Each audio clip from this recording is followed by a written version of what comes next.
orgulhosamente localizado na margem oeste do rio Potomac, na extremidade de Washington, D.C., um edifício, uma instituição, um símbolo do poder militar dos Estados Unidos, o Pentágono. Aqui, com sede sob o mesmo teto, estão o Departamento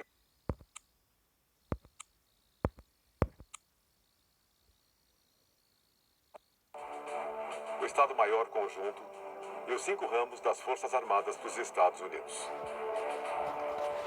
Comandos emitidos por trás dessas paredes direcionam as ações dos Estados Unidos no mundo inteiro. O Pentágono é o coração, a alma, o cérebro de nossa comunidade militar nacional. Ele abriga todo o topo do sistema de defesa dos Estados Unidos. É considerado um ícone, eu diria, para inimigos e aliados. Sempre fiquei entusiasmado no Pentágono. Sempre foi um lugar onde as coisas podiam acontecer ou faziam acontecer. Ou elas aconteciam. Mas nunca foi enfadonho. Sempre havia muita aventura. Talvez mais famoso por seu design exclusivo, o Pentágono é o maior prédio baixo de escritórios do mundo. Ocupa mais de 500 mil metros quadrados de área útil e se estende por uma área igual a 5 quarteirões. Chamado de o Palácio Enigmático pelas pessoas de lá de dentro, o labirinto de corredores e passagens que percorrem o edifício mede 28,2 quilômetros de comprimento. No entanto, apesar de seu vasto tamanho, o desenho comum do Pentágono permite acesso rápido a qualquer um de seus 5 lados. Este projeto permite que alguém vá de qualquer ponto do edifício, do ponto mais distante que você possa imaginar, do corredor 10 até o corredor 2, 3 ou 5, em 7 minutos ou menos. Mas para muitos, o Pentágono é muito mais do que um edifício monumental. É uma entidade viva. É um dos poucos edifícios que poderíamos dizer que fala. Vemos isso com frequência nos jornais, o Pentágono disse. Se houvesse um livro América, Segredos de Estado, acho que o que ele diria sobre o Pentágono é que é aqui onde de fato começam as defesas da nação. Aproximadamente 23 mil pessoas, militares e civis, trabalham no Pentágono diariamente. O prédio está em pleno funcionamento 24 horas por dia e inclui infraestrutura de transporte, serviços de alimentação e uma lista de lojas de varejo para apoiar a enorme equipe. Mas qual é o segredo para manter o Pentágono operando 24 horas por dia, 7 dias por semana? Acho que o que surpreenderia a maioria das pessoas, e me surpreendeu quando fui trabalhar no Pentágono, é que não se trata apenas de um prédio de escritórios, é uma cidade em si mesma. As facilidades que estão disponíveis, duvido que a maioria das pessoas saibam que lá tem farmácia, loja de sapatos, uma Best Buy. Realmente é uma cidade secreta. As operações diárias desta cidade não oficial são conduzidas por um administrador civil nomeado pelo secretário de Defesa. Uma função que as pessoas de lá chamam de prefeito. Quando você tem 23 mil pessoas que vêm trabalhar aqui todos os dias, mais uns 3 a 5 mil visitantes todos os dias, você está administrando uma pequena cidade. Temos hospitais, clínicas, restaurantes. Temos o Centro de Conferências e Biblioteca do Pentágono, o Centro Atlético do Pentágono. Temos uma força policial, uma unidade de combate a incêndios. É um organismo bem complexo, como todas as cidades são. Para quem trabalha no Pentágono, a entrada principal do prédio fica no lado sudeste. Mas para os chefes militares e líderes da nação, existem entradas especiais, VIP. Estamos na entrada grande cerimonial do Rio para o Pentágono. É a entrada onde o secretário de Defesa entra para trabalhar todo o dia. O escritório dele fica ali. É aqui que o presidente dos Estados Unidos vem quando visita o Pentágono. Assim como outros ministros da Defesa e chefes de Estado-Maior de Defesa de todo o mundo. Saudados por um desfile naquele campo de desfile ali. Chama-se Entrada do Rio naturalmente porque tem o Rio Potomac. Esta é a segunda entrada cerimonial do Pentágono, chamada de Entrada do Shopping. É a entrada do secretário do Exército e do secretário da Marinha, cujos escritórios ficam atrás de mim no 3º e 4º andares.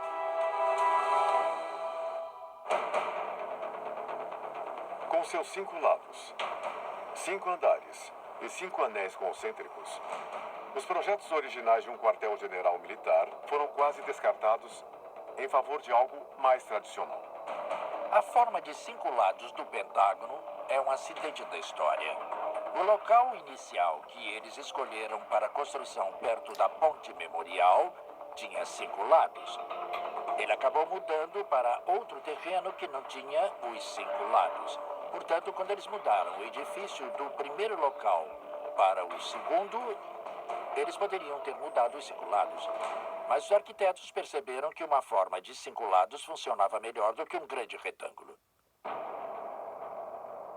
Embora o Pentágono tenha sido concebido inicialmente como uma estrutura temporária, teriam as plantas originais sido refeitas e o projeto rapidamente refeito por algum motivo mais secreto?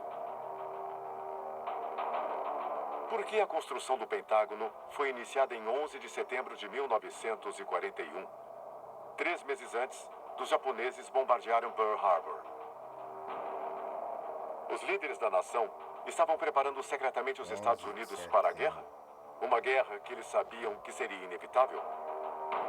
O Departamento de Guerra estava espalhado em 17 prédios ao redor de Washington e era descentralizado. E o general George C. Marshall, o chefe do Estado-Maior do Exército, deu ordens ao chefe da construção para propor algum tipo de planta que permitisse consolidar esse Departamento de Guerra.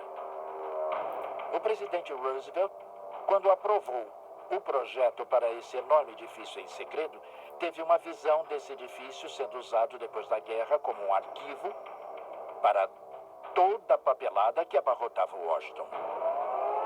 7 de dezembro de 1941. Os japoneses bombardearam Pearl Harbor. Uma data que será lembrada como o Dia da Infâmia. Os Estados Unidos entraram em guerra e o ritmo de construção do Pentágono acelerou. Um local centralizado para o Departamento de Guerra agora se tornara uma questão de urgência nacional e orgulho público. Naquela época, eles tinham cerca de 4.000 pessoas trabalhando lá, até Pearl Harbor. Quando Pearl Harbor aconteceu, todas as pausas foram canceladas.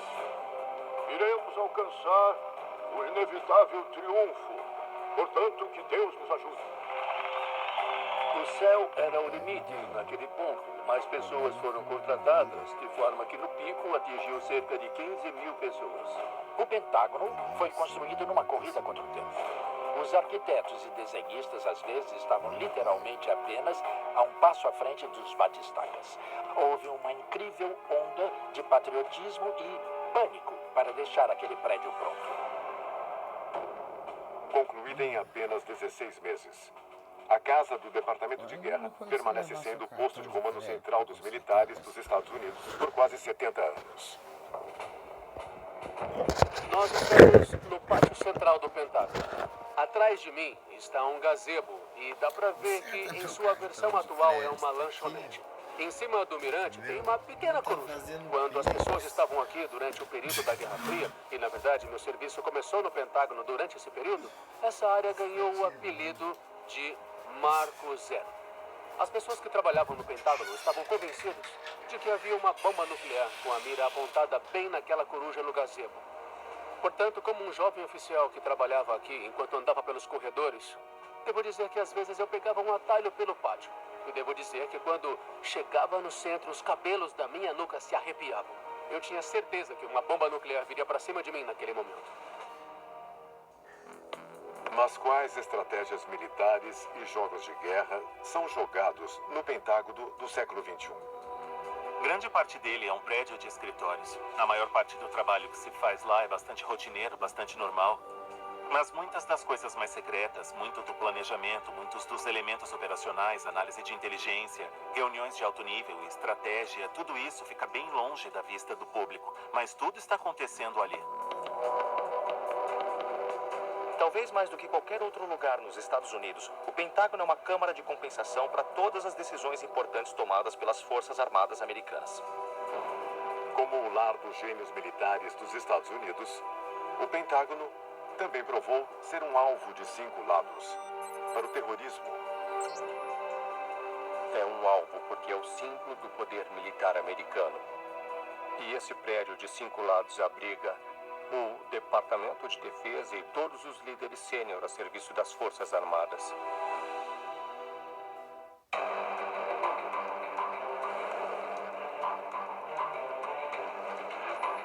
Em julho de 2011, o Departamento de Defesa lançou sua primeira estratégia oficial para operar na era digital. Tradicionalmente encarregado de manter os Estados Unidos seguros por terra, ar e mar, o Pentágono está agora tomando medidas para investigar, eliminar e aniquilar ameaças do ciberespaço. O Pentágono não foi apenas alvo de ataques físicos, mas também alvo de centenas de ataques cibernéticos no dia a dia. E é o alvo número 1 para adversários que desejam tentar penetrar em nossas comunicações, computadores, nosso hardware, software e desligar o aparelho de segurança nacional dos Estados Unidos. Já estamos vivenciando o nosso 11 de setembro no ciberespaço. Já está acontecendo. Perdemos trilhões de dólares nos últimos 2 anos em propriedade intelectual. O difícil da segurança cibernética é que você não sabe se o ativo se foi. Se alguém pegar seus dados, você continua usando seus dados. Se alguém pegar seu submarino, você sabe que o submarino sumiu. A violação mais significativa das redes militares dos Estados Unidos ocorreu em 2008, quando um agente de inteligência estrangeiro inseriu um pendrive infectado em um dos laptops do governo no Oriente Médio. O código malicioso se espalhou sem ser detectado por sistemas confidenciais, se autocarregou em uma rede administrada pelo Comando Central dos Estados Unidos e colocou seus servidores sob controle inimigo. Descobrimos em 2008 que os ataques podem ser lançados mesmo quando uma agência ou departamento está offline e não na internet. Isso pode acontecer por meio de software malicioso, transportado de um lugar para outro e inserido em uma rede offline, usando uma tecnologia como uma unidade USB. Isso é realmente análogo aos velhos tempos da Guerra Fria. A gente enviava um espião a uma instalação do governo, se passando por um visitante, e tentava roubar fisicamente os documentos. O Comando Cibernético é a unidade oficial encarregada de proteger a infraestrutura digital do país no século XXI. Ainda que sua missão seja proteger recursos militares, teria o Comando Cibernético lançado algum contra-ataque ele próprio? Recentemente vimos algo muito interessante acontecer no Irã com esse vírus chamado Stuxnet. Aparentemente, esse foi um vírus que conseguiu encerrar o programa nuclear de lá e, segundo algumas estimativas, atrasá-lo entre 1 a 3 anos. Essa é uma habilidade impressionante se tivermos de fato essa capacidade. Mas quem são os perseguidores secretos que conspiram para hackear os servidores e sistemas do Pentágono? Eu acho que é bastante notório que os chineses, os russos e talvez até alguns dos nossos aliados prestem muita atenção ao Pentágono o tempo inteiro. Se você olhar para todas as pessoas que estão tentando entrar em redes militares, vai ter de tudo. De espiões estrangeiros a, eventualmente, até mesmo corporações que tentam obter informações sobre os concorrentes. Mas, cada vez mais, o que de fato preocupa o Pentágono são outros governos, militares, espiões estrangeiros, especialmente na China, que tem sido a fonte de muitas das tentativas de invasão e algumas bem-sucedidas. E também na Rússia, onde os serviços de inteligência ainda estão muito interessados no que estamos fazendo em nossas forças armadas. Se a internet for anônima, significa que os invasores têm todo o escopo do ciberespaço para poder lançar um ataque sem que se saiba quem são eles. Portanto, um dos grandes desafios que precisamos resolver é saber quem é o invasor. Enquanto os Estados Unidos tiverem inimigos que desejam causar danos, o Pentágono será um alvo tentador para um ataque cibernético ou físico. É um edifício gigante. É muito difícil proteger, como o 11 de setembro provou. Os militares colocaram em vários locais ao redor de Washington baterias de mísseis portáteis que estão lá para o caso de alguém tentar pilotar um avião contra o Pentágono ou outro prédio. Embora o Pentágono seja a sede central dos militares dos Estados Unidos, existiriam postos avançados secretos que permitem que as Forças Armadas operem fora do complexo de Washington. Existem locais seguros e não revelados espalhados pelos Estados Unidos, só que não vou dizer onde estão. Alguns acreditam que existe uma instalação secreta construída na encosta de uma montanha em Raven Rock, na Pensilvânia, conhecida como Site R. Poderia ser esta, de fato, a localização ultra-secreta de um segundo Pentágono? É uma grande caverna, muito sofisticada, construída na encosta de uma montanha. E esse é o lugar onde, no caso de uma guerra nuclear, os líderes do nosso país deveriam ir e continuar governando o país, independentemente do que tenha acontecido. Ele é projetado para resistir a uma explosão nuclear. O que tem dentro são todos os sistemas de comunicação necessários que o presidente e o secretário de defesa precisariam para dar ordens aos militares, para lançar o arsenal nuclear estratégico se necessário. Por 8 décadas, o Pentágono foi um ícone da força e excelência militar americanos. Mas para quem conhece melhor a estrutura, o segredo de sua importância nacional vai muito além do próprio edifício. O aspecto mais extraordinário deste edifício não é o concreto, não é o mármore. Não são os 28.200 metros de corredores. São as 23.000 pessoas que vêm trabalhar aqui todos os dias. Eles são a parte mais importante deste edifício. É aqui que ocorre todo o pensamento sobre o futuro de quais serão as ameaças. Provavelmente não existe maior coleção de segredos do que aquela que tem dentro das 5 paredes, porque, na verdade, tudo se resume à preservação da segurança nacional dos Estados Unidos. Quando as pessoas vão para a cama à noite para dormir, o Pentágono continua funcionando. Há pessoas lá que estão observando o que acontece ao redor do mundo, garantindo que nosso país esteja seguro. Embora seus métodos possam ser secretos, os homens e mulheres que trabalham no Pentágono se dedicam todos os dias à missão central do edifício: defender e proteger os Estados Unidos daqueles que queiram prejudicá-lo.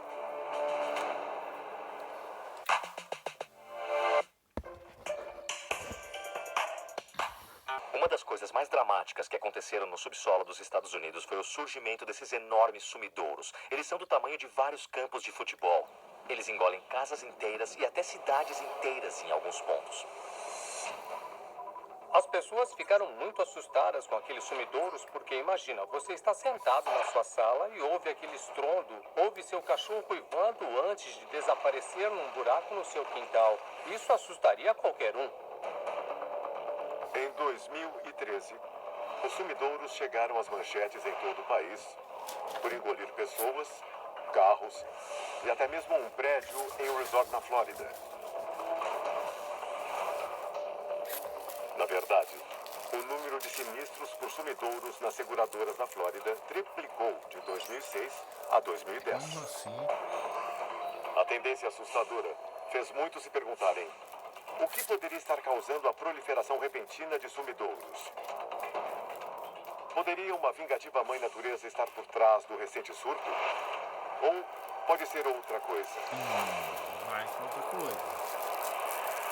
Temos um queijo suíço sobre o nosso país. Isso é um problema. E esse não é um problema natural. O problema é que estamos mexendo com coisas que não deveríamos mexer. Paróquia da Assunção, em Louisiana, 3 de agosto de 2012. Um enorme sumidouro se abriu embaixo da cidade, Tudo segurado. que eventualmente como atingiu assim? mais de 80 mil metros quadrados de largura e 228 de profundidade. 350 residentes foram forçados a evacuar suas casas para salvar suas vidas. É um dos mais disruptivos e onerosos sumidouros já relatados nos Estados Unidos. Depois de uma investigação minuciosa, as autoridades colocaram a culpa do sumidouro em uma caverna de sal subterrânea desativada operada pela Texas Brine Company. Os geólogos apontam para o colapso como uma das consequências de um método chamado solapamento. Um processo em que a escavação subterrânea corrói a fundação da rocha. Subidouros artificiais acontecem e algo tem que causá-los. Uma forma comum de sumidouro artificial está relacionada à mineração. Muitas áreas foram minadas e, com o tempo, essas minas desabam. E esse vazio migra para a superfície e forma um sumidouro. Imagine as fundações da sua casa. Ela é sustentada por pilares, por concreto e pela terra que está lá. E o que estamos fazendo é bagunçando tudo isso. E quando a gente faz isso, especialmente em áreas geologicamente sensíveis, isso pode gerar consequências desastrosas. Com relatos de sumidouros em ascensão e americanos temerosos de onde pode surgir o próximo, mais do que nunca as pessoas estão se concentrando apenas no que é ou não subterrâneo.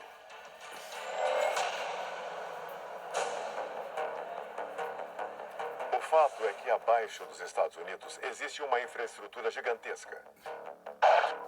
Especialistas dizem que o subsolo tem 4 milhões de quilômetros de dutos, incluindo 290 mil quilômetros para líquidos perigosos e 3.452.000 quilômetros para distribuição e transmissão de gás. Também oculto 30 milhões de quilômetros de cabos de fibra ótica instalados somente em 2011. Os americanos ficariam chocados se soubessem quanto da infraestrutura urbana é subterrânea. Toda a infraestrutura, linhas de esgoto, linhas de água, linhas de gás, cabos de fibra óptica, é colocada no subsolo para fins de segurança. É muito seguro. Também está longe dos olhos, longe da mente. Existem muitas coisas secretas no subsolo. Por sua própria definição, as coisas que estão no subsolo estão ocultas. Quando queremos esconder coisas, o subterrâneo é um bom lugar. É por isso que muitas vezes colocamos serviços públicos, dutos, cabos feios e essas coisas no subsolo. Poucos sabem o que de fato acontece no subsolo e o que tem lá embaixo. Os americanos talvez não saibam das estruturas ocultas sob seus pés. Mas à medida que mais grandes projetos se movem para o subsolo, como o gigantesco oleoduto Keystone XL, seu escopo e escala afetam ainda mais cidadãos a cada dia, quer eles queiram ou não. O oleoduto Keystone XL está em uma verdadeira batalha sobre quem é o dono da Terra e quem é que vai determinar o que acontece nela. A TransCanada, a empresa que está tentando construir esse projeto, levou mais de 30 famílias, entre rancheiros e fazendeiros, aos tribunais. Muita gente está preocupada com o fato de que, embora possam ter a propriedade na superfície, elas não têm o direito de impedir o tipo de desenvolvimento industrial abaixo do solo. Portanto, há muitas lutas em andamento para tentar impedir essas empresas de usar o domínio eminente e outras formas de tirar a terra das pessoas. Muitos agora temem que o número crescente de estruturas construídas no subsolo possa ter consequências inesperadas no futuro. É lógico que, à medida que nossa população aumenta, nossa demanda por serviços também aumenta. Não há dúvida de que temos cada vez mais e mais coisas passando por baixo dos nossos pés, por baixo do nosso país. Não há dúvida sobre isso. Muita gente está preocupada que as atividades da indústria e do governo estejam causando mais problemas. Sem dúvida, parte disso tem que ser verdade. Alguns especialistas acreditam que a infraestrutura que colocamos no subsolo pode causar um aumento repentino dos problemas acima do solo. Na verdade, o que colocamos no subsolo não só pode ser destrutivo para a propriedade pública e privada, mas também pode ser totalmente mortal. San Bruno, Califórnia, 9 de setembro de 2010. Um gasoduto com vazamento de 76 centímetros de diâmetro explode a apenas 3 quilômetros a oeste do Aeroporto Internacional de São Francisco. 8 pessoas morrem na explosão. Eu me lembro de ter visto uma nuvem gigante de fumaça no horizonte da cidade. Eram chamas de 90 metros de altura no ar. A explosão foi tão grande que as pessoas pensaram que um avião tinha caído na vizinhança. E a coisa mais incrível é que ninguém sabia que um duto estava passando pela comunidade. As pessoas não faziam ideia de que havia um duto com vazamento sobre a sua propriedade e nem as empresas sabiam, porque eles não monitoram isso. Precisamos de uma ideia muito melhor sobre o que está acontecendo debaixo dos nossos pés. Existe muita especulação de que essas coisas são causadas por atividades da indústria. Construtores, grandes empreendimentos, quem sabe? A realidade é que nunca vamos descobrir. Porque se isso é que está causando aquilo, tem tanto dinheiro envolvido que eles nunca vão parar. Alguns podem perguntar, por que colocar uma rede tão vasta, tão importante para as funções do dia a dia da sociedade, no subsolo? Quando se trata do que o governo e nossas grandes indústrias estão fazendo, tem muita coisa que eles não querem que a gente saiba. E provavelmente há algumas razões decentes pelas quais, de fato, não deveríamos estar discutindo abertamente. Segurança nacional, segurança industrial. A verdade é que eu não tenho nenhuma dúvida de que há muito mais coisas acontecendo que nós não sabemos do que aquilo que nós, de fato, sabemos. O subterrâneo dos Estados Unidos pode oferecer proteção, segurança, mas, acima de tudo, sigilo. Que outros segredos os Estados Unidos podem ter, escondidos bem debaixo de nossos pés e diante de nossos próprios olhos? Lugares como a Área 51, o Pentágono e o Site R representariam apenas uma pequena porcentagem das instalações altamente protegidas dos Estados Unidos? Talvez as atividades mais secretas dos Estados Unidos ocorram em lugares dos quais o público nunca ouviu falar. E muito provavelmente nunca ouvirá.